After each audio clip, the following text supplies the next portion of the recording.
پورا تیار نہیں ہے.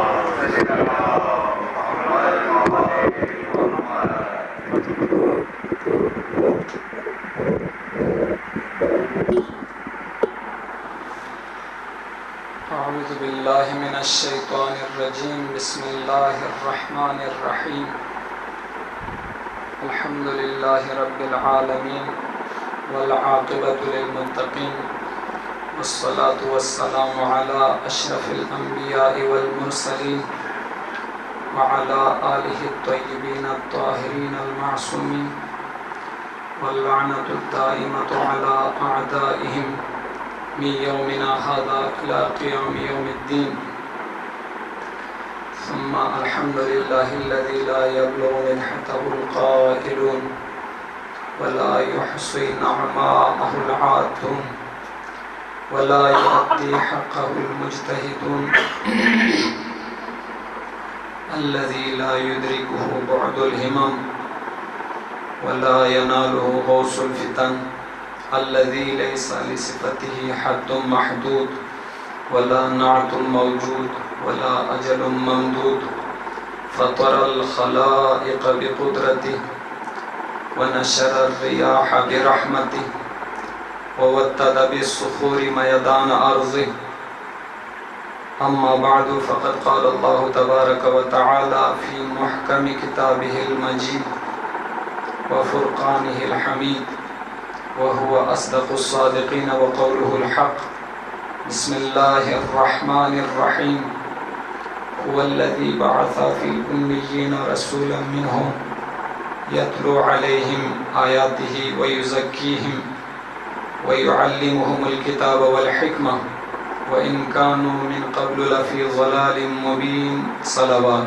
اللهم صل على محمد وآل محمد. مجلس کی قبولیت برکت کی نیت سے جن مومنین نے التماس کی ہے ان کی حاجت روائی کے لیے، جتنے مرضاں نے التماس کی ہے ان مرضاں کی صحت یابی کی نیت سے ایک بار پھر بآواز بلندتر صلوات. اللهم صل على محمد وآل محمد. سیلاب کے متاثرین کے لیے جتنی مشکلات ہیں ان کی مشکلات میں آسانی کے لیے مملکت خداداد پاکستان کے استحکام کی نیت سے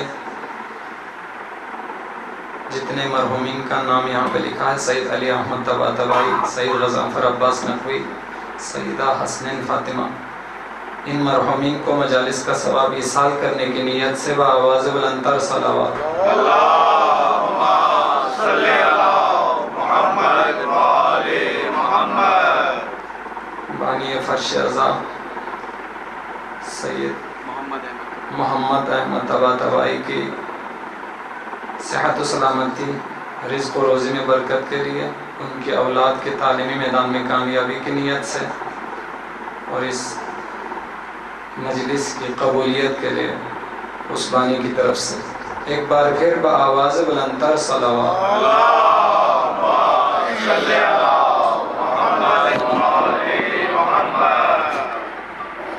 مجلس کی قبولیت کی نیت سے قرآن مجید سورہ جمعہ آیت نمبر 2 کی تلاوت کی. وَهُوَ الَّذِي بَعَثَ فِي الْأُمِّيِّينَ رَسُولًا مِّنْهُمْ. وہ خدا وہی ہے جس نے بعث مبعوث کیا رسولا منہم، ایک رسول کو خود انہی میں سے،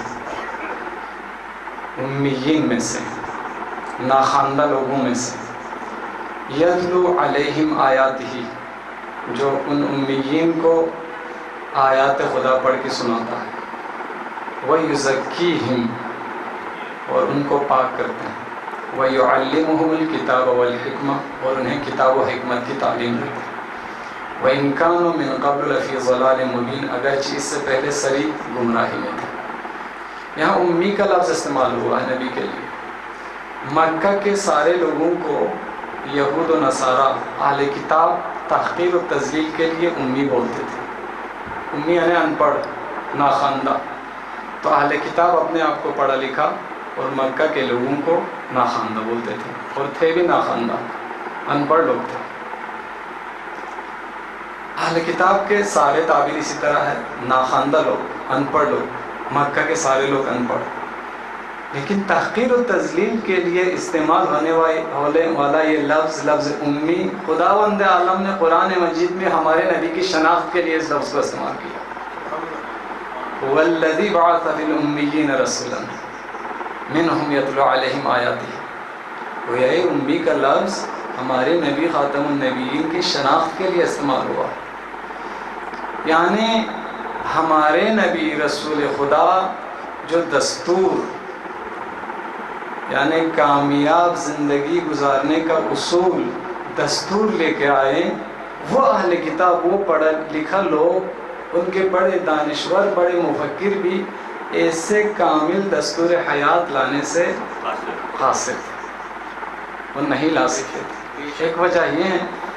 دوسرا، یہ رسول کسی دنیاوی درسگاہ سے پڑھ کر نہیں آئے، یہ کسی دنیاوی درسگاہ کے فارغ التحصیل نہیں ہے، یہ عالم ملکوت سے پڑھ کے آئے ہیں. درسگاہ عالم ملکوت کا پڑھا لکھا ہے. یہ سفید کاغذ پر لکھی ہوئی سیاہ تحریر کے پڑھنے والے نہیں ہیں، بلکہ قلم قدرت کے لکھے لوح محفوظ پر موجود اس کلام کو پڑھ کر آئے ہیں. بلندتر صلوات اللہم صلی علی محمد وآل محمد. تبھی امیین میں سے آنے کے باوجود رسول خدا پہ پہلی دفعہ نازل ہونے والی آیت جس میں اقرا کا لفظ ہے، سورہ علق، اقرا بسم ربک الذی خلق، پڑھو آپ کے پروردگار کے نام جس نے خلق فرمایا. اقرا وربک الاکرم، اس کریم پروردگار کے نام پر. خلق الانسان من علق، اقرا وربک الاکرم الذی علم بالقلم، جس نے قلم کے ذریعے تعلیم دی. علم الانسان ما لم يعلم، جس نے انسان کو وہ سب کچھ سکھایا جو وہ نہیں جانتے تھے. گویا اسلام کے آغاز میں، نبوت کے آغاز میں پہلی وحی، پہلی آیت ہی تعلیم و تعلم کے بارے میں، ٹیچنگ لرننگ کے بارے میں، قلم کاغذ کے بارے میں. گویا پہلی وحی میں ہی اسلام کا مزاج بتایا. پھر اس آیت کے نازل ہونے کے بعد پہلی 5 آیات، پہلی وحی کے بعد رسول خدا گھر تشریف لائے غار حرا سے. یہ آیت غار حرا میں نازل ہوئی تو راستے میں ہی درخت، پہاڑ رسول خدا کی طرف جھک رہے تھے. السلام علیکہ یا نبی اللہ کی آواز رسول خدا نے سنی. پورے یقین کے ساتھ رسول خدا نے محسوس کیا سب میرے سامنے جھک رہے ہیں، سب سلام کر رہے ہیں. گھر پہنچ کر حضرت خدیجہ کبریٰ مولا امیر المومنین دونوں کو اطلاع دی، وہی نازل ہوئے، نبوت کا اعلان ہوا. تو ان دونوں نے تصدیق کی، ایمان لائے. پھر خفیہ تبلیغ کا سلسلہ شروع ہوا. تو ہمارے بعض مسلمان بولتے ہیں نا، ورقہ بن نوفل کے پاس ایک یہودی عالم کے پاس گئے اور انہوں نے تصدیق کی تو پھر رسول خدا کو سکون ملا. اچھا، نعوذ باللہ، یہ شان رسالت میں منافی ہے، گستاخی ہے رسول خدا کے شان میں. رسول خدا کو یقین نہیں تھا، یعنی بے خبر انسان پہ خدا نے وحی کی کہ ایک یہودی عالم کے محتاج ہوئے، یہودی عالم کے پاس جا کے تصدیق کی کہ اس بندے نے کہا، اس عالم نے کہا، تو رسول خدا کو سکون ملا. نعوذ باللہ، یہ شان رسالت کے منافی ہے، یہ رسول خدا کے شان میں گستاخی ہے. رسول خدا وحی کے نازل ہونے سے پہلے ہی یقین کے مرحلے میں تھے. پہلی چند آیات کے نازل ہونے سے پہلے یقین کے مرحلے میں تھے. اب کیا ضرورت تھی یہودی کسی عالم دین کے پاس جائیں پھر ان کے تصدیق کرنے کے بعد رسول خدا کو سکون ملے؟ نعوذ باللہ، یہ رسول خدا کے شان بڑی گستاخی. ہمارا یہ عقیدہ نہیں ہے، نہ ہمارے گزشتہ علماء نے، تاریخ نویسوں نے، عقائد لکھنے والوں نے ایسا عقیدہ لکھا نہیں ہے. رسول خدا پہلے ہی یقین کے منزل پر فائز تھے. آپ کو سمجھانے کے لیے میں گزشتہ انبیاء کی مثال دیتا ہوں. ایک دفعہ صلوات پڑھ.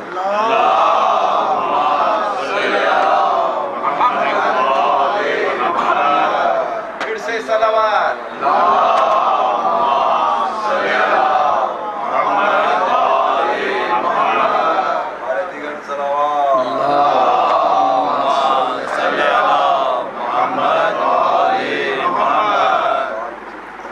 حضرت موسیٰ علیہ نبینا علیہ السلام کو نبوت دیتے وقت، حضرت موسیٰ کی نبوت کا اعلان کرتے وقت، حضرت موسیٰ کو بھی نبوت کوہ طور پہ ملی. حضرت موسیٰ کی نبوت کا اعلان بھی ایک پہاڑ پہ ہوا. یہاں رسول خدا کی نبوت کا اعلان بھی پہاڑ پہ غار حرا میں. حضرت موسیٰ علیہ نبینا علیہ السلام اپنا وطن مصر چھوڑ کے ہجرت کر کے مدین گئے تھے. مدین میں حضرت شعیب کی بیٹی سے شادی ہوئی. بیٹی حضرت صفرا کا مہریہ لکھا. 8 سال حضرت موسیٰ نوکری کریں گے حضرت شعیب کے گھر. تو 8 سال چرواہی کی حیثیت سے نوکری کی حضرت شعیب کے گھر میں. 8 سال کی مدت پوری کر کے حضرت موسیٰ وطن میں سے واپس لوٹ رہے تھے. مال مویشیاں لے کے، بیوی حضرت صفرا کو لے کے، جو حاملہ بھی تھی. سخت سردی کا موسم تھا، شاید جنوری کا موسم تھا. سردی سے مراد یہی، سخت سردی کے موسم میں واپس مصر کی طرف آ رہے تھے، وطن کی طرف. درمیان میں راستہ کھو گیا.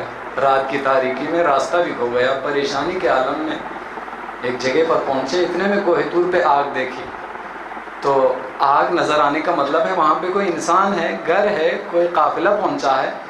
تو حضرت موسیٰ نے بیوی سے کہا میں وہاں پہ جا کے آگ لے کے آتا ہوں یا کوئی خبر لے کے آتا ہوں. سورہ قصص آیت نمبر 25 سے 30 کے درمیان یہ آیت موجود ہے. فلما قضا موسیٰ الاجل وسار بأہلہ آنس من جانب طور نارا. جب حضرت موسیٰ نے مدت پوری کی، یعنی 8 سال پوری کر کے، سارا بأہلہ، اپنی بیوی حضرت سارہ کو لے کے نکلے. سارہ بأہلہ آنس من جانب طور نارا، کوہ طور پہ آگ نظر آئی. قال لأہلہم کثوا انی آنست نارا او جذوۃ من النار لعلکم تصطلون. حضرت موسیٰ نے بیوی سے کہا آپ یہیں پہ ٹھہرے، میں وہاں جا کے یا کوئی خبر لے کے آتا ہوں. خبر سے مراد یعنی راستہ کھو گئے تھے، کوئی راستے کے بارے میں بتا دے گا، ادھر کوئی انسان ہے، کوئی فرد ہے تو وہ بتا دے گا. او جذوۃ من النار، یا میں آگ کے انگارے لے آؤں گا. لعلکم تصطلون، شاید آپ تاپ سکو، یعنی آگ سلگا دیں گے. سخت سردی ہے، ڈان بج رہی تھی حضرت صفرا کی.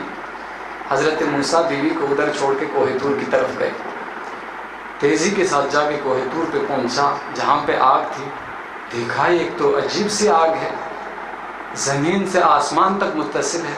اس آگ میں دھواں نہیں ہے اور آگ خشک لکڑیوں سے نکلتی ہے، لیکن جس درخت سے آگ نکل رہی تھی وہ سرسبز و شاداب ہے، گرین ہے، تر و تازہ درخت ہے، پتے ہیں. تعجب ہوا. خوف کے عالم میں حضرت موسیٰ پیچھے ہٹے، لیکن ساتھ بیوی کو یاد کر کے وہ تو پریشانی میں ہے، ان کی تو دان بج رہی ہے، سخت سردی ہے. دوبارہ کوشش کی قریب جا کے کوئی انگارے ڈھونڈ لیتا ہوں، کوئی آگ کے انگارے اٹھا کے لے جاؤں ادھر بیوی کے پاس. دوبارہ قریب گئے. فلما اتاہا نودی من شاطئ الوادی الایمن فی البقعۃ المبارکۃ ان یا موسیٰ انی انا اللہ رب العالمین. سورہ قصص آیت نمبر 30 کے بعد ہے، 30 یا 32. جب موسیٰ کوہ طور پر پہنچے، فلما اتاہا نودی من شاطئ الوادی الایمن فی البقعۃ المبارکۃ، مبارک وادی کے داہنے طرف سے کسی درخت سے آواز آئی، یا موسیٰ، اے موسیٰ، انی انا اللہ رب العالمین، میں دو عالم کا پروردگار خدا ہوں، میں رب ہوں. وَأَنْ أَلْقِ عَصَاكَ، اور اپنی عصا زمین پہ پھینک دے. ہاتھ میں جو ڈنڈا تھا، جو عصا تھا، زمین پہ پھینک دے. حضرت موسیٰ نے خوف کے عالم میں تھا، جو ہی حکم ہوا زمین پہ پھینکا. فَلَمَّا رَآهَا تَهْتَزُّ كَأَنَّهَا جَانٌّ، دیکھتے ہی دیکھتے یہ کایا کو سام بن کے رینگ رہا تھا. وَلَّا مُدْبِرًا، حضرت موسیٰ خوف کے مارے پیچھے مڑ کے پیٹھ پھیر کے بھاگ گئے. وَلَمْ يُعَقِبْ، پیچھے مڑ کے بھی نہیں دیکھا. خوف میں تیزی کے ساتھ بھاگ گئے، پیچھے مڑ کے بھی نہیں دیکھا. یا موسیٰ اقبل، موسیٰ آ جا، ہماری طرف آ جا. وَلَا تَخَفْ، خوف مت کھائیے. إِنَّكَ مِنَ الْآمِنِينَ، آپ محفوظ ہیں، آپ مامون ہیں، آپ کو کچھ نہیں ہوگا، آپ آ جائیں، آگے آ جائیں. إِنَّكَ مِنَ الْآمِنِينَ.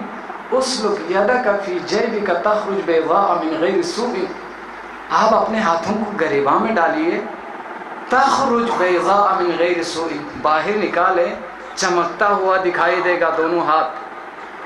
تخرج بیضاء یعنی سفید سفید نظر آئے گا، من غیر سوء بغیر کسی عیب کے، وَأَزْمُمْ إِلَيْكَ جَنَاحَكَ مِنَ الرَّهْبِ اگر ڈر لگتا ہے تو خوف سے بچنے کے لیے اپنے بازوؤں کو اپنی طرف سمیٹ لے، ڈر نہیں لگے گا، یہ سام دوبارہ عصا بن جائے گا، یا یہ مطلب تھا۔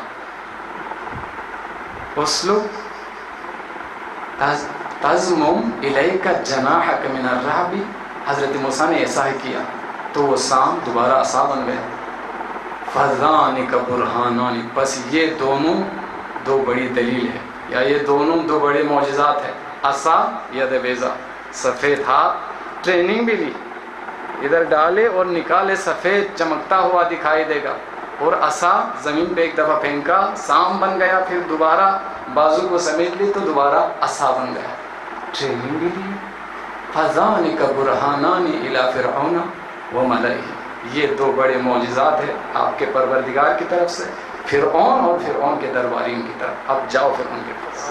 یہ حضرت موسیٰ کی نبوت کا اعلان تھا، عجائب و غرائب دکھائے حضرت موسیٰ کو، عصا زمین پہ پھینکا دوبارہ عصا بننا، سام بننا، درخت دکھانا، درخت سے آگ نکلنا، پھر اس درخت کے پیچھے سے آواز آنا، آگ دکھائی دینا، وہ آگ دعا کے بغیر، عجائب و غرائب دکھائی دیے، آزمائش کی، امتحان لیا، یقین کے مرحلے میں نہیں تھا، یقین کے مرحلے میں داخل کر کے نبوت کا اعلان کیا۔ میرے نبی پہلے سے یقین کے مرحلے میں داخل تھا، تب عجائب و غرائب دکھائے بغیر، آزمائش کیے بغیر، اقرا پڑھو بسم ربک الذی خلق، اپنے پروردگار کے نام جس نے خلق فرمایا، خلق الانسان من علق، جس نے انسان کو جمے ہوئے خون سے پیدا کیا، اقرا وربک الاکرم الذی علم بالقلم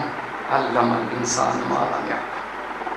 یقین کے مرحلے میں پہلے سے داخل، میرے نبی وہ عظیم نبی جن کو خداوند عالم نے ہمیشہ باقی رہنے والا معجزہ دیا۔ حضرت موسیٰ کا معجزہ یہ ید بیضا، سفید ہاتھ تھا اور وہ عصا تھا، لیکن حضرت موسیٰ نے جس دن دنیا کو الوداع کیا ختم۔ حضرت صالح کو اتنے بڑے معجزات دیے، جس دن وہ خود گئے ختم۔ حضرت ابراہیم کو جتنے معجزات دیے، جس دن دنیا کو الوداع کیا معجزہ ختم۔ واحد ہمارے پیارے نبی تھے جن کو معجزہ دیا قرآن مجید جیسا معجزہ جو قیامت تک باقی ہو سکتا ہے۔ بلندر نعرہ صلوات، اللہم صلی علی محمد وآل محمد۔ یہ عظیم معجزہ ہے یہ قرآن مجید ہمارے نبی کا، جو نہ ختم ہونے والا معجزہ۔ معجزہ یہی ہے نا، عجز سے ہے، عاجز کرنا، دوسرے بندے کو عاجز کرنا معجزہ۔ یعنی انبیاء کرام نے جتنے معجزات دکھائے، یعنی باقی افراد، اس زمانے کے باقی افراد اس طرح کے واقعات رونما کرنے سے بے بس تھے، عاجز تھے، یہی ہے نا معجزہ۔ قرآن مجید بھی ایسا ہی ہے۔ قرآن مجید نے 1400 سال پہلے بھی چیلنج کیا، آج بھی چیلنج کر رہا ہے، آنے والے زمانے میں بھی یہ چیلنج باقی ہے۔ قُلْ لَئِنِ اجْتَمَعَتِ الْإِنسُ وَالْجِنُّ عَلَىٰ أَن يَأْتُوا بِمِثْلِ هَٰذَا الْقُرْآنِ لَا يَأْتُونَ بِمِثْلِهِ وَلَوْ كَانَ بَعْضُهُمْ لِبَعْضٍ ظَهِيرًا۔ قرآن مجید کا یہ چیلنج 1400 سال پہلے تھا، آج بھی ہے، بعد میں بھی۔ کہہ دے ان لوگوں سے، ان مشرکین سے، یہود و نصارہ سے کہہ دے، لَئِنِ اجْتَمَعَتِ الْجِنُّ وَالْإِنسُ عَلَىٰ أَن يَأْتُوا بِمِثْلِ هَٰذَا الْقُرْآنِ، اگر جن و انس جمع ہو جائے، عَلَىٰ أَن يَأْتُوا بِمِثْلِ هَٰذَا الْقُرْآنِ، اس قرآن کے جیسا بنانے کے لیے، لَا يَأْتُونَ بِمِثْلِهِ، اس قرآن کے جیسا پیش نہیں کر سکیں گے، وَلَوْ كَانَ بَعْضُهُمْ لِبَعْضٍ ظَهِيرًا، اگرچہ بعض کے مددگار بن بھی جائیں، جنات انسان کی مدد کرے، انسان جنات کی مدد کرے، تب بھی قرآن مجید کی مثل نہیں لا سکیں گے۔ اس موضوع کو مزید ہلکا کرتے ہوئے، مزید آسان بناتے ہوئے ایک اور جگہ پہ ارشاد فرمایا، قُلْ فَأْتُوا بِعَشْرِ سُوَرٍ مِثْلِهِ مُفْتَرَيَاتٍ، اس کے جیسی 10 صورتیں بنا کر دکھا، پورے قرآن نہیں، صرف 10 صورتیں اس کے جیسی بنا کر دکھا۔ پھر اس چیلنج کو مزید آسان بناتے ہوئے خدا نے فرمایا، ان کنتم فی ریب مما نزلنا علی عبدنا فاتوا بسورۃ من مثلہ، اگر تمہیں اس بات میں شک ہے جو کچھ ہم نے اپنے بندے پر، ہم نے اپنے حبیب پر جو کچھ نازل کیا ہے، اس میں اگر تمہیں ریب ہے، شک ہے، تو پھر ایک صورت بنا کر دکھا، قرآن مجید کی صورتوں کی طرح صرف ایک صورت لا کر دکھا، بنائے۔ چیلنج ہے نا، معجزات میں چیلنج ہوتا ہے، یعنی دوسرے کو عاجز کرنا، بے بس کرنا۔ قرآن مجید کا یہ چیلنج اس زمانے میں بھی تھا، آج بھی ہے۔ لا کر دکھا، بنا کر دکھا اس قرآن کے جیسی ایک صورت، 10 صورتیں اس قرآن کے جیسی نہیں کر سکتے۔ یہ زندہ جاوید معجزہ ہے، یہ میرے نبی کا معجزہ ہے، ہمیشہ کے لیے، قانون ہمیشہ کے لیے، شریعت ہمیشہ کے لیے، یہ آیتیں ہمیشہ کے لیے۔ گزشتہ زمانے میں بھی کتابیں نازل ہوئی، شریعتیں آئی، لیکن خدا نے ذمہ نہیں لیا اس کتاب کی حفاظت ہم خود کریں گے۔ واحد قرآن مجید ہے جس کی حفاظت کی ذمہ خود خدا نے لی، اس کی ذمہ داری خود خدا نے لی ہے۔ انا نحن نزلنا الذکر وانا له لحافظون، اس ذکر کے نازل کرنے والے ہم ہیں اور ہم ہی اس کی حفاظت کریں گے۔ اس آیت پہ غور کریں آپ، اس آیت کے پیچھے بہت سارے مطالب ہیں۔ یہ عالم اسلام کے مسالک میں، مذہبوں میں فرقے بندیاں، اختلافات، الزام، تہمتیں، کہ شیعوں کے 40 پارے ہیں، یہی کہتے ہیں نا، کتابوں میں بھی لکھا ہے اور ان کی اپنی محفلوں میں اعلان کرتے ہیں ہمارے محترم اہل سنت بھائی اس تہمت سے شیعوں کو کچھ نہیں ہوتا، آپ کا ایمان خطرے میں پڑ جائے گا، خطرہ آپ کو زیادہ ہوگا۔ بھائی اگر شیعوں کے پاس 40 پارے والا قرآن موجود ہے، 10 منٹ کے لیے مان لیتے ہیں ٹھیک ہے شیعوں کے پاس تو 40 پارے والا قرآن، یہ قرآن نہیں ہے جو مسلمانوں کے پاس اصلی والا قرآن ہے، شیعوں کے پاس نعوذ باللہ بفرض محال 40 پارے والا قرآن ہے۔ لیکن اس آیت کا کیا کرو گے جو آپ کے پاس اصلی قرآن ہے؟ خدا نے تو ذمہ لیا، خدا نے ذمہ داری لی تھی، ہم ہی اس کی حفاظت کریں گے، خدا نے تو حفاظت نہیں کی، اس ذمہ داری کا کیا کریں گے؟ اس آیت کا کیا کریں گے؟ پھر تو آ گئے نا شیعوں کے پاس 10 پارے مزید اضافے کے ساتھ قرآن آ گیا، خدا نے تو حفاظت نہیں کی۔ بھائی آپ کا ایمان خطرے میں پڑ جائے گا۔ یہ اس طرح کے اختلافات، ایسی باتیں صرف مولویوں میں نہیں ہیں، صرف مولوی نہیں کر رہا، بلکہ اسلامک انٹرنیشنل یونیورسٹی آپ کے قریب ہے، میں یہاں پہ 3-4 سال پہلے ایم فل کر رہا تھا تفسیر قرآن میں، تو کلاس میں داخل ہوا تو پورا وائٹ بورڈ بھر گیا تھا، 8-10 پوائنٹ لکھا تھا، مصر کے ڈاکٹر نے لکھا تھا شیعوں کی طرف سے قرآن میں شبہات، شیعہ ہمارے قرآن کو نہیں مانتے، شیعوں کے پاس 40 پارے والا قرآن ہے، ان کے قرآن کی تصدیق وہ امام مہدی آئیں گے تو وہ کرے گا۔ میں نے کہا ٹھیک ہے، میں شیعہ ہوں، پہلے تقیہ میں تھا، اسی دن تقیہ کو چھوڑ کے کلم کلہ اعلان کرنا پڑا، میں شیعہ ہوں، یہ آپ نے جتنے 8-10 پوائنٹ لکھا ہے یہ کہاں پہ لکھا ہوا؟ اور چلو مان لیتے یہ شیعوں کے پاس ہے 40 ہے، میں نے اوپر ایک آیت لکھی، انا نحن نزلنا الذکر وانا له لحافظون، ہم ہی اس قرآن کے نازل کرنے والے اور ہم ہی اس کے محافظ ہیں۔ آپ اس آیت کا کیا کرو گے؟ کوئی جواب نہیں تھا۔ اسلامک انٹرنیشنل یونیورسٹی کے مزاج سے شاید جوانوں میں سے کوئی واقف ہو، خصوصاً اصول دین ڈپارٹمنٹ، اس میں سنی بھی نہیں ہے، ایک خاص مسلک کے لوگ ہیں، بہت زیادہ دشمنی تھی، بہت زیادہ عجیب قسم کے فتوے لگاتے تھے، تہمتیں لگاتے تھے، اس کے باوجود مضبوط دلیل سامنے آنے کے بعد ماننے کا، اعتراف کرنے کا مادہ ان میں تھا۔ کلاس کے تمام اسٹوڈنٹ، ٹیچر سمیت سب نے تسلیم کیا، ٹھیک بات کی اس بندے نے، ٹھیک بات کی، زبردست دلیل دی۔ ایمان تو سارے مسلمانوں کا ایمان خطرے میں پڑ جائے گا جی۔ انا نحن نزلنا الذکر وانا له لحافظون۔ دوسری جگہ فرمایا ان علینا جمعہ وقرآنہ، ہمارے اوپر ہے، ہم ذمہ دار ہے، اس قرآن کو جمع کرنے کی ذمہ داری ہمارے اوپر ہے، وقرآنہ، اس قرآن کی قراءت کی ذمہ داری بھی ہمارے اوپر ہے، کہ کن کے منہ سے اس قرآن کو جاری کرنا ہے، کن کو توفیق دینا ہے، یہ بھی ہماری ذمہ داری ہے۔ ان علینا جمعہ و قرآن، یہ قرآن مجید ہے، یہ میرے نبی کا معجزہ ہے۔ لو انزلنا هذا القرآن على جبل لرأيته خاشعا متصدعا من خشية الله، اگر ہم اس قرآن کو کسی پہاڑ پہ اتارتے، لرأيته، اے نبی آپ ضرور دیکھتے، خاشعا متصدعا من خشية الله، وہ خشیت الہی میں پاش پاش ہو جاتے، ریزہ ریزہ ہو جاتے پہاڑ کے، وہ نہیں برداشت کر سکتا۔ یہ وہ عظیم معجزہ ہے۔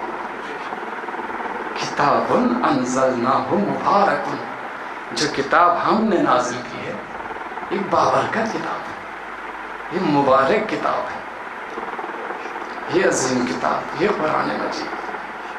اس قرآن مجید کی عظمت کے لیے سورہ واقعہ میں خداوند عالم نے بڑی قسم کھائی ہے۔ خود خدا نے کہا یہ بہت بڑی قسم ہے، 1400 سال پہلے، 1000 سال پہلے، 600 سال پہلے مسلمان نہیں سمجھ سکا، مسلمانوں کو یہ بات سمجھ نہیں آئی یہ کیسی بڑی قسم ہے، خدا کا دعویٰ یہ بہت بڑی قسم ہے۔ اس زمانے میں آ کے سائنس ٹیکنالوجی کی مدد سے آج کل کے انسان نے یہ ثابت کیا یہ بہت بڑی قسم ہے۔ آج کل کے سائنسدان کہتے ہیں قرآن نے اگر یہ دعویٰ کیا ہے تو یہ بہت بڑی قسم ہے۔ لا اقسم بمواقع النجوم، سورہ واقعہ کی آیت، قسم ہے ستاروں کے مقامات کی۔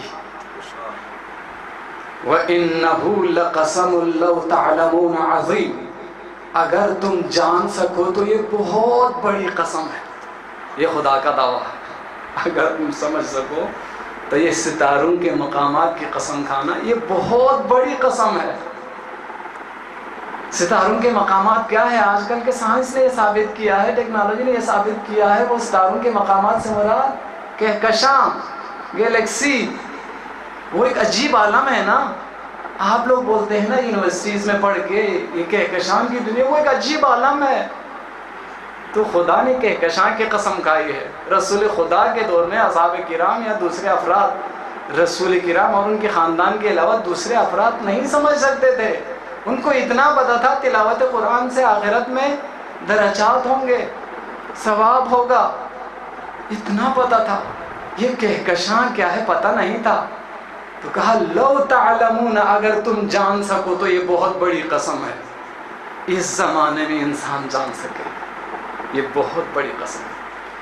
لا اقسم بمواقع النجوم وانه لقسم لو تعلمون عظیم انه لقرآن کریم، یقیناً یہ بہت محترم قرآن ہے۔ لقرآن کریم فی کتاب مکنون، محفوظ کتاب کے اندر موجود ہے یہ قرآن۔ قرآن محفوظ کتاب کے اندر موجود ہے، کتاب مکنون لا یمسہ الا المطہرون، پاکیزہ لوگوں کے سوا کوئی چھو نہیں سکتا اس قرآن کو۔ وَإِنَّهُ لَتَنزِيلٌ مِّن رَّبِّ الْعَالَمِينَ، دو عالم کے پروردگار کا نازل کرتا ہے۔ نعرہ تکبیر، اللہ اکبر، نعرہ رسالت، نعرہ حیدری۔ فَإِنَّهُ لَتَنزِيلٌ مِّن رَّبِّ الْعَالَمِينَ، رب العالمین کا نازل کرتا ہے یہ قرآن۔ أَفَأَنْتُمْ بِهَذَا الْحَدِيثِ أَنْتُمْ مُدْهِنُونَ، أَفَبِهَذَا الْحَدِيثِ أَنْتُمْ مُدْهِنُونَ، کیا اس قرآن کے بارے میں، یعنی اتنی بڑی قسم کھانے کے بعد رب العالمین کا نازل کرتا ہے، ان سب کو بیان کرنے کے بعد أَفَبِهَذَا الْحَدِيثِ أَنْتُمْ مُدْهِنُونَ، کیا تم اس قرآن کے بارے میں لاپرواہی اور سستی سے کام لیتے ہو؟ اس کو معمولی سمجھا ہے تم نے، اس قرآن کو پر طاق میں رکھنے کے لیے نازل کیا ہے ہم نے۔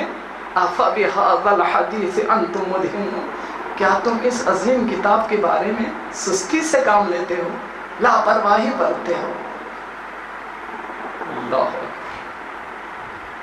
أَفَلَا يَتَدَبَّرُونَ الْقُرْآنَ أَمْ عَلَىٰ قُلُوبٍ أَقْفَالُهَا، قرآن میں غور و فکر کیوں نہیں کرتے، تدبر کیوں نہیں کرتے، کیوں نہیں تلاوت کرتے، کیوں نہیں تفسیر پڑھتے؟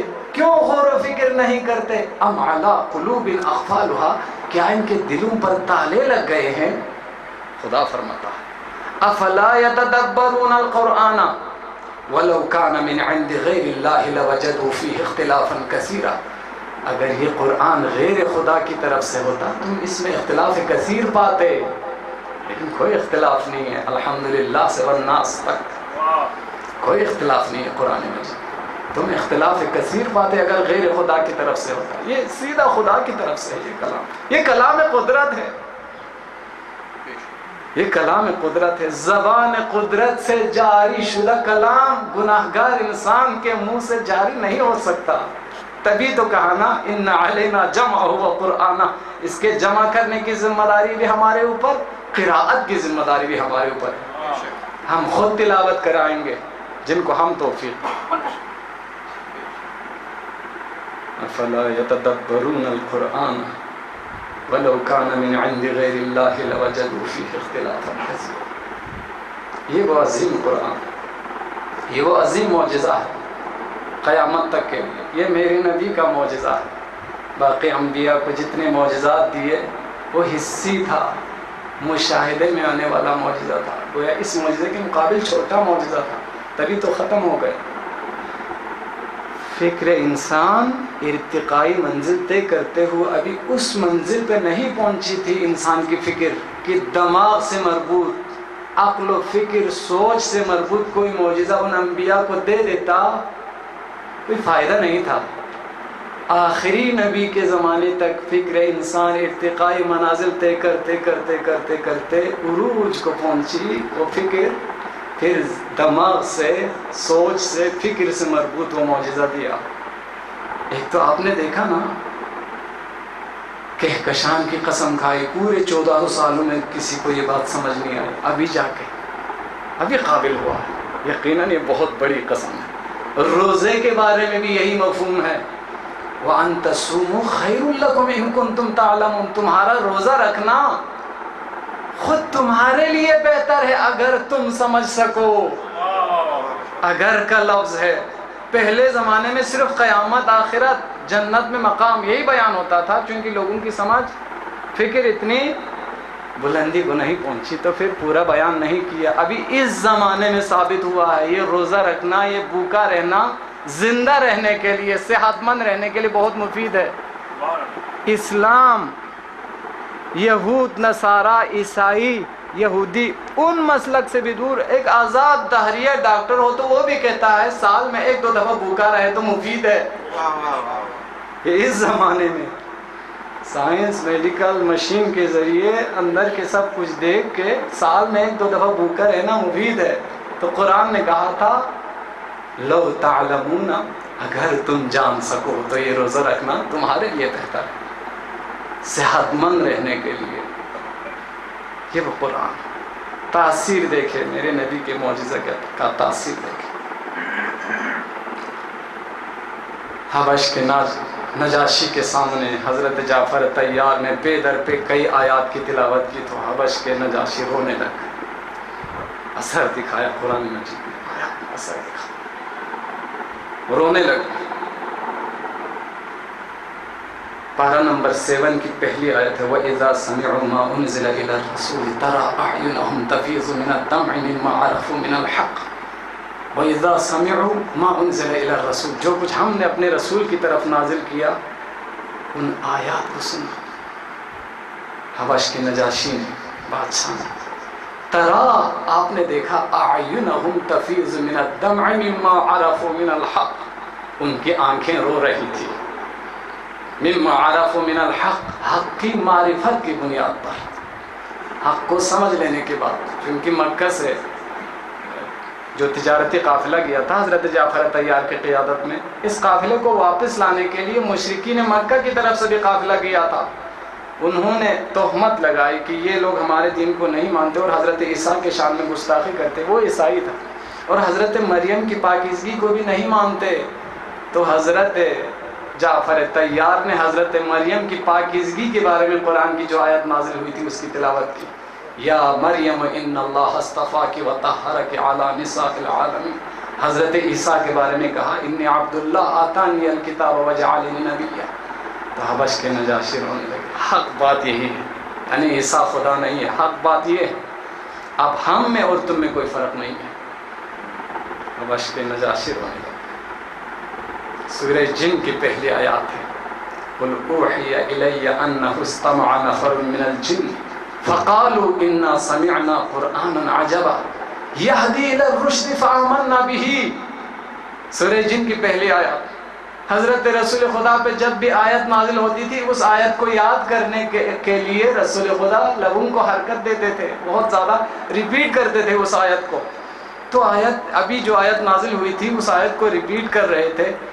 جنات تو نظر نہ آنے والی مخلوقات ہے نا، جنوں کی جماعت بھی ساتھ چل رہی تھی، تو رسول خدا 1 2 3 آیت کو بار بار ریپیٹ کرتے گئے، تو جنات نے بھی وہ آیت سنی اور جنات نے کہا، خدا نے رسول خدا کو اطلاع دی، رسول اللہ کو اطلاع دی کہ جنوں نے بھی ایمان لایا۔ جنوں نے کہا قل اوحیا، کہے مسلمانوں سے مجھ پہ وحی کی گئی ہے، انہ استمع نفر من الجن، جنات کی ایک جماعت نے سنا۔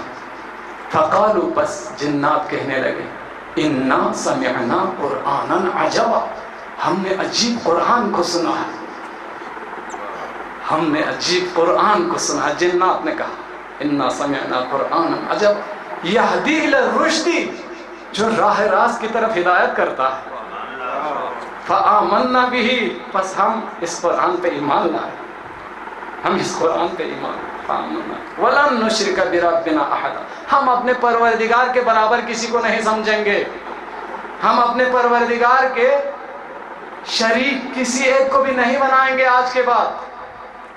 وَلَن نُشْرِكَ بِرَبِّنَا أَحَدًا، خداوند عالم کے برابر کسی اور کو سمجھے بہت خطرناک ہے۔ گویا وہ جنات سمجھتے تھے، اب توبہ کی۔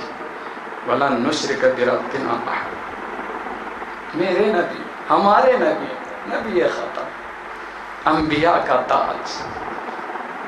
باقی انبیاء ایک قوم، ایک قبیلے، ایک علاقے کے لیے آئے تھے، چھوٹے قبیلوں کے لیے۔ میرے نبی اس طرح نہیں ہے، پوری انسانیت کے لیے، پورے عالمین کے لیے۔ وما ارسلناک الا کافۃ للناس، ہم نے آپ کو نہیں بھیجا مگر کافۃ للناس، پوری انسانیت کے لیے۔ وما ارسلناک الا رحمۃ للعالمین، ہم نے آپ کو نہیں بھیجا مگر پورے عالمین کے لیے رحمت بنا کے، سبحان، پورے عالمین کے لیے رحمت۔ وہ رسول رحمت سینکڑوں ہزاروں مثالیں ہو سکتی ہے، بس مختصر کر کے میں ایک مثال دیتا ہوں۔ فتح مکہ 8 ہجری فتح مکہ کے موقع پر جب 10,000 افراد پر مشتمل ایک لشکر لے کے مکہ میں داخل ہوئے، شان و شوکت کے ساتھ، رعب و دبدبہ کے ساتھ، چاروں اطراف سے مکہ میں داخل ہوئے۔ یہی مکہ کے سردار، یہی قریش مکہ، یہی مشرکین جو 10 سال پہلے کہا کرتے تھے نا، رون ڈالیں گے پاؤں کے نیچے، محمد کی تحریک کا خاتمہ کر دیں گے، ختم کر دو اس محمد کو، جلا ڈالو، قید کر دو اس محمد کو، نکال دو مکہ سے۔ قتل کرنے کا منصوبہ بھی بنایا تھا نا، وَإِذْ يَمْكُرُ بِكَ الَّذِينَ كَفَرُوا، اس وقت کو یاد کرو جب کافر آپ کے بارے میں میٹنگ کر رہے تھے، لِيُثْبِتُوكَ أَوْ يُخْرِجُوكَ أَوْ يَقْتُلُوكَ، آپ کو قید کرنے کے لیے، جلا وطن کرنے کے لیے یا قتل کرنے کے لیے۔ وَيَمْكُرُونَ وَيَمْكُرُ اللَّهُ، وہ ادھر مکر کرتے گئے، ادھر خدا تدبیر فرماتا گیا۔ وَاللَّهُ خَيْرُ الْمَاكِرِينَ، خدا بہترین تدبیر فرماتا، خدا کی تدبیر دے۔ وہی لوگ ذلیل و خوار ہو کے پہاڑ کے اوپر جا کے حرم کی طرف دیکھ رہے، کوئی گھر کے چھت سے، کوئی کھڑکی سے، کوئی دروازہ تھوڑا کھول کے دیکھ رہے۔ رسول خدا شان و شوکت کے ساتھ 10,000 افراد کو لے کے مکہ میں داخل ہوئے، خانہ کعبہ کے اندر گئے، مولا امیر المومنین بھی ساتھ تھے، 360 بت رکھے گئے تھے، ایک ایک کر کے توڑا۔ پھر مولا امیر المومنین سے کہا آپ نیچے بیٹھے، اوپر طاق میں جو رکھے تھے ان کو توڑنا تھا۔ مولا امیر المومنین کے کاندھے پہ پیر رکھ کے اوپر توڑنے کے لیے مولا علی سے کہا آپ مجھے اٹھا لیں، لیکن مولا علی نہیں اٹھا سکے نبوت، تو رسول خدا نیچے آ گئے، خود بیٹھ گئے۔ مولا علی سے کہا آپ میرے کاندھے پہ پیر رکھیں، مولا علی نے ادھر پیر رکھا، رسول خدا نے اٹھایا، اوپر طاق میں رکھے گئے بتوں کو توڑا، خانہ کعبہ کو پاک و صاف کیا، خانہ کعبہ سے باہر نکلے، حضرت بلال حبشی کو حکم دیا، نماز ظہر کا وقت ہوا، بلال حبشی کو حکم دیا جاؤ جا کے خانہ کعبہ کی چھت پہ اذان دے۔ بلال حبشی چھت پہ گئے، کتنے ہی سردار امیدوار تھے کہ آج ہمارا انتخاب ہو اس اذان کے لیے، اتنے بڑے اجتماع میں فتح کے دن ہمیں حکم دیا جائے، لیکن اسلام کے نزدیک تقویٰ کا معیار ہے، اس معیار کے مطابق حضرت بلال کا انتخاب ہوا۔ حضرت بلال حبشی چھت پہ گئے، اذان شروع کی، اللہ اکبر اللہ اکبر۔ مکہ والوں نے ابھی تک اذان سنی نہیں تھی، یہ پہلی دفعہ سرزمین مکہ میں اذان کی آواز گونج رہی ہے، اللہ اکبر اللہ اکبر، اشہد ان لا الہ الا اللہ۔ جو ہی کہا اشہد ان محمد رسول اللہ، ہم گواہی دیتے ہیں یقیناً آپ اللہ کے رسول ہیں۔ مکہ کی فضا گونج رہی تھی، محمد اللہ کے رسول ہے۔ اختلاف اسی پہ تھا نا، 2 سال پہلے حدیبیہ میں جب صلح ہوئی، صلح حدیبیہ میں جب معاہدہ لکھتے ہوئے محمد رسول اللہ کی جانب سے، جو مولا امیر المومنین نے یہ لکھا، تو وہ صلح لکھنے والوں نے اعتراض کیا ہماری جنگ اس بات پر ہے، ہم نہیں قبول کریں گے، یہ مٹا دیں۔ دوبارہ مٹا کے لکھا محمد بن عبداللہ کی طرف سے۔ آج خانہ کعبہ کی چھت سے یہ آواز گونج رہی تھی، اشہد ان محمد رسول، یقیناً آپ اللہ کے رسول ہیں۔ تو بے اختیار دشمنوں کی زبان سے یہ جملہ جاری ہو۔ ابو جہل کی بیٹی نے کہا میری جان کی قسم، مکہ کے جتنے دولت مند، جتنے سردار تھے، ان سب سے بڑھ کے محمد بن عبداللہ کا ذکر خدا نے بلند کیا۔ کیوں نہ بلند کرے، یہ خدا کا وعدہ تھا، وَرَفَعْنَا لَكَ ذِكْرَكَ، ہم نے آپ کے ذکر کو بلند کیا۔ بلند ہوا رسول خدا کا ذکر۔ نماز کے بعد سعد بن عبادہ کے ہاتھ میں علم اسلام تھا۔ سعد بن عبادہ نے جوش و خروش میں آ کے نعرہ لگا، الیوم یوم الملحمہ، الیوم یوم الملحمہ، آج انتقام کا دن ہے، آج بدلہ لیں گے۔ بھائی احد کے قاتلین بھی تو مکہ میں پھر رہے تھے نا، پورے مکہ پہ غالب آیا ہے اسلامی فوج، تو جوش میں آ کے حضرت سعد بن عبادہ نے اعلان کیا آج انتقام کا دن ہے، انتقام لیں گے، بدلہ لیں گے۔ رسول رحمت، قرآن کی آیت ہے نا، وما ارسلناک الا رحمت للعالمین، عالمین کے لیے رحمت بن کر آئے۔ رسول کا رحم و کرم دیکھیں، قاتلین موجود تھے، رسول رحمت نے فوراً حکم دیا اٹھایا جائے، ان کے ہاتھ سے علم اٹھایا جائے۔ سعد بن عبادہ کے ہاتھ سے علم اٹھا لیا، مولا امیر المومنین کے حوالے کیا، مولا امیر المومنین نے علم اسلام اٹھایا۔ رسول خدا نے کہا نعرے کو تبدیل کریں، یہ کہے الیوم یوم المرحمہ، آج رحم و کرم کا دن ہے، آج عام معافی کا دن ہے، عام معافی کا۔ جو ہی اعلان ہوا لوگوں کے دل اتنے نرم ہوئے کہ جوق در جوق دین اسلام میں داخل ہونے لگے۔ وہ مشرکین، وہ سب کافرین رسول رحمت کے اس اعلان کے بعد دین اسلام میں داخل ہونے لگے، فوج در فوج۔ اذا جاء نصر اللہ والفتح، جب نصر خدا کی طرف سے مدد اور فتح ہے، وَرَأَيْتَ النَّاسَ يَدْخُلُونَ فِي دِينِ اللَّهِ أَفْوَاجًا، آپ نے دیکھا لوگ جوق در جوق، فوج در فوج دین اسلام میں داخل ہو رہے۔ وہ رسول رحمت، وہ رحمت للعالمین۔ 28 سفر کی تاریخ قریب پہنچی ہے، شاید 2-3 دن سے یا ہفتے سے بخار تھا۔ 28 سفر کے قریب بخار میں شدت آئی۔ یہی 28 سفر کی تاریخ کو مولا امیر المومنین کے گود میں سر رکھا تھا۔ رسول خدا نے کہا میں نے خواب دیکھا ہے، اس خواب کے مطابق مجھے یقین ہوا ہے کل میں تمہارے درمیان میں موجود نہیں۔ مولا امیر المومنین کے رونے کی آواز میں بی بی سیدہ نے رونا شروع کیا۔ مولا علی کو صبر کرنے کا حکم دیا کہ آپ صبر کریں۔ بی بی سیدہ کو کہا قریب آئے۔ بی بی سیدہ کے کانوں میں سرگوشی، راز و نیاز کی باتیں ہوئی، یہ معلوم نہیں ہے کسی کو، بس ان میں سے 2 باتیں ایسی تھیں۔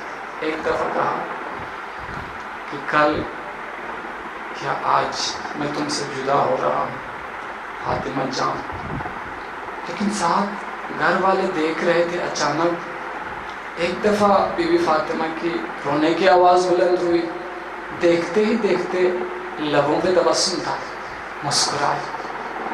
بعد کے زمانے میں پوچھا اس دن کیا راز کی بات ہوئی تھی, آپ مسکرائے کیوں؟ تو کہا میرے بابا نے پہلے اپنی موت کے بارے میں مجھے اطلاع دی تو رونا آیا.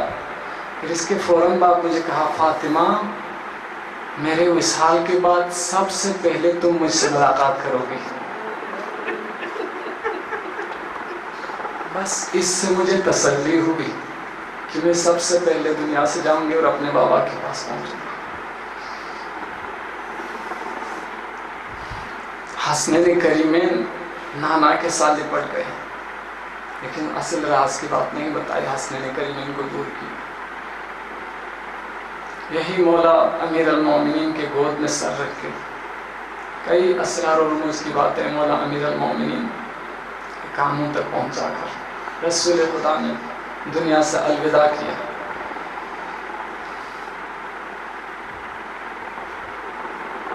رسول خدا کو خداوند عالم نے شہادت دیے بغیر فطری موت کے ساتھ اٹھا لیا.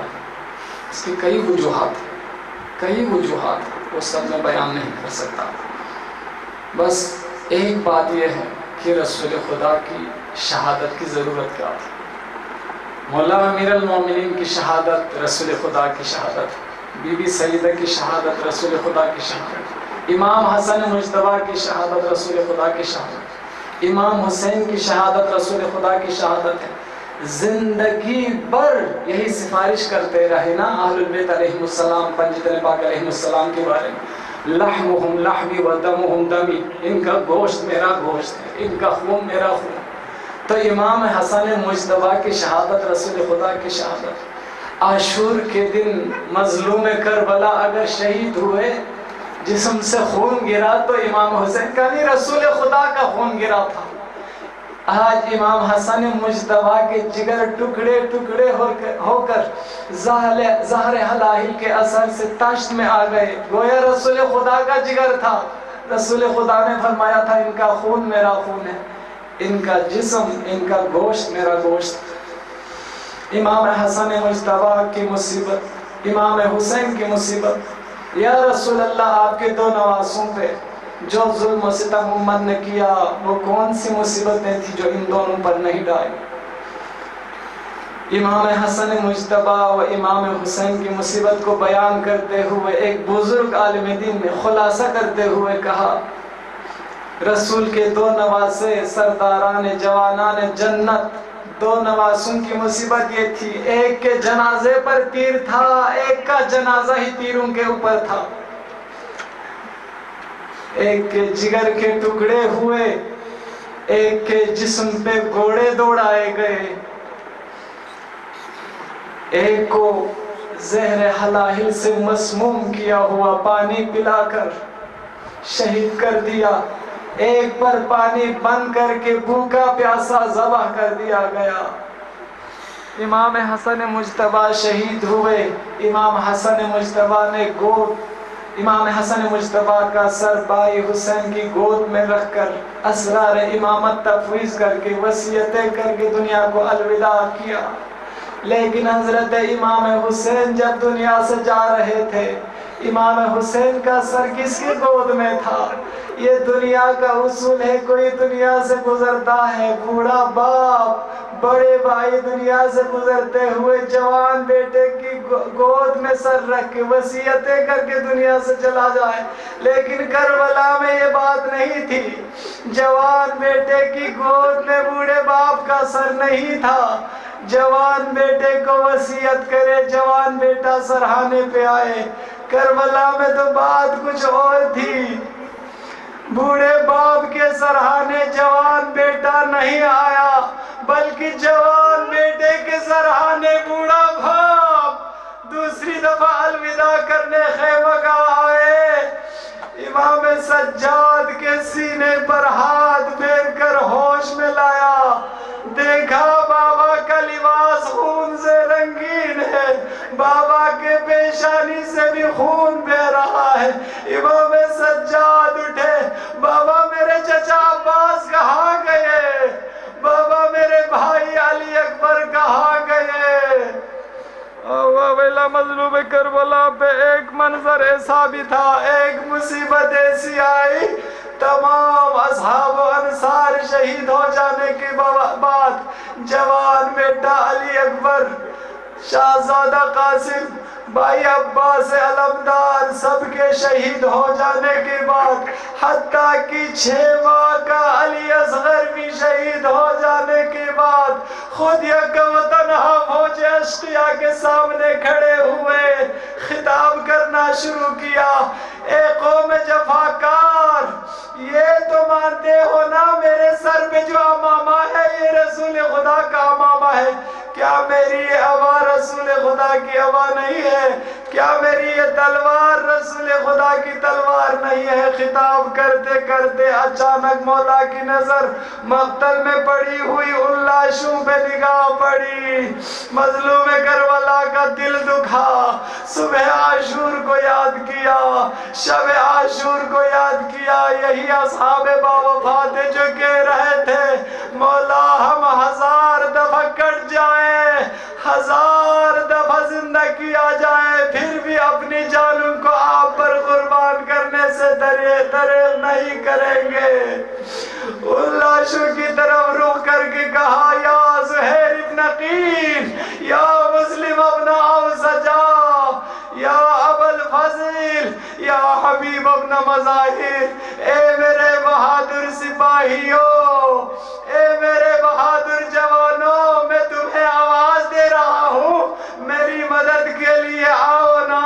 اے میرے بہادر سپاہیوں، کیا آقا سے محبت کم ہو گئی ہے؟ اٹھ کے آؤ نا میری مدد کرنے کے لیے۔ اے میرے بہادر جوانوں، ان ظالموں کو حرم سے دور کر دو، اٹھو میری مدد کے لیے۔ اللہ لعنت اللہ علی القوم الظالمین وسيعلم الذين ظلموا أي منقلب ينقلبون۔ خداوند صدقہ محمد و آل محمد کا 4 معصومین علیہ السلام کا واسطہ، ہماری یہ مجلس، یہ مودت اہل البیت، یہ رسول خدا کا ذکر، امام حسن مجتبیٰ کا ذکر، یہ بیان مصائب، یہ مومنین کا گریہ و بکا، یہ مرثیے، یہ نوحہ خوانی، یہ قصیدہ خوانی، یہ تمام ذکر اپنی بارگاہ میں قبول و منظور فرما۔ ہمیں قرآن و اہل بیت دونوں سے متمسک رہنے کی توفیق عطا فرما۔ ان حاضرین کی، مومنین کی جو بھی حاجتیں ہیں، ہر جائز حاجت کو پوری فرما۔ مومنین کے لیے جو بھی مشکلات ہیں، تمام مشکلات آسان فرما۔ سیلاب کے متاثرین جتنے مسلمین و مومنین مشکلات میں ہیں، پروردگارہ ان مومنین و مسلمین کے مشکلات آسان فرما۔ ان مسلمانوں کے لیے تو اپنی قدرت کاملہ سے، غیب سے مدد فرما۔ جن مومنین نے رزق و روزی کے لیے التماس کی ہے، پروردگارہ انہیں ملازمت عطا کر کے رزق حلال کمانے کی توفیق عطا فرما۔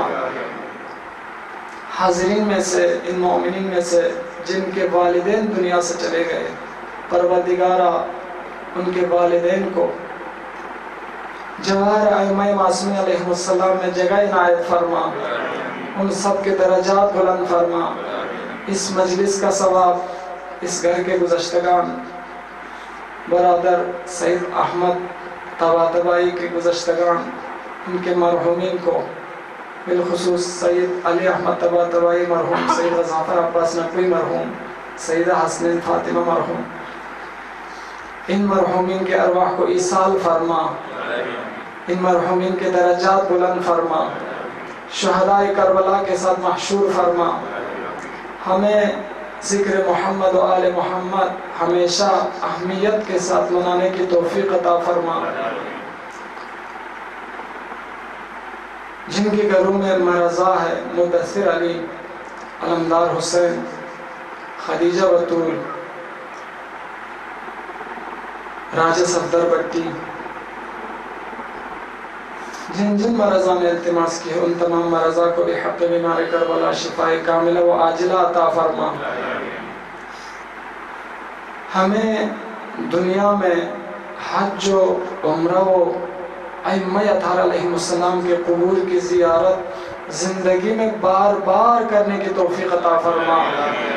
جن مومنین کے گھر میں اولاد نہیں ہے یا چند مومنات نے التماس کی ہے، پروردگارہ ان مومنین و مومنات کو اولاد کی نعمت سے سرفراز فرما۔ پاکستان کے بہت سارے مومنین، میں خود بھی اس میں شامل ہوں، اس سال زیارت امام حسین کی تمنا رکھتے تھے، لیکن یہی ملکوں کے قوانین کی وجہ سے زیارات پہ نہ پہنچ سکے۔ پروردگار پاکستان کے مومنین کے لیے یہ زیارات کے راستے، یہ ٹکٹنگ کا مسئلہ، یہ قوانین آسان کر کے جب چاہے روزہ امام حسین پہ حاضری دینے کی توفیق عطا فرما۔ بس التماس دعا کے لیے یہی حضرت امام حسین تک سلام پہنچانے کے لیے دور سے زیارت کرے یا وہیں پہ جا کے زیارت کرے۔ ائمہ اطہار رسول خدا کے آل آواز کو سن سکتے ہیں۔ آئیے سب مل کے یہیں دور سے کربلا کی زیارت کرتے ہیں۔ بسم اللہ الرحمن الرحیم۔ جانے والے کربلا کے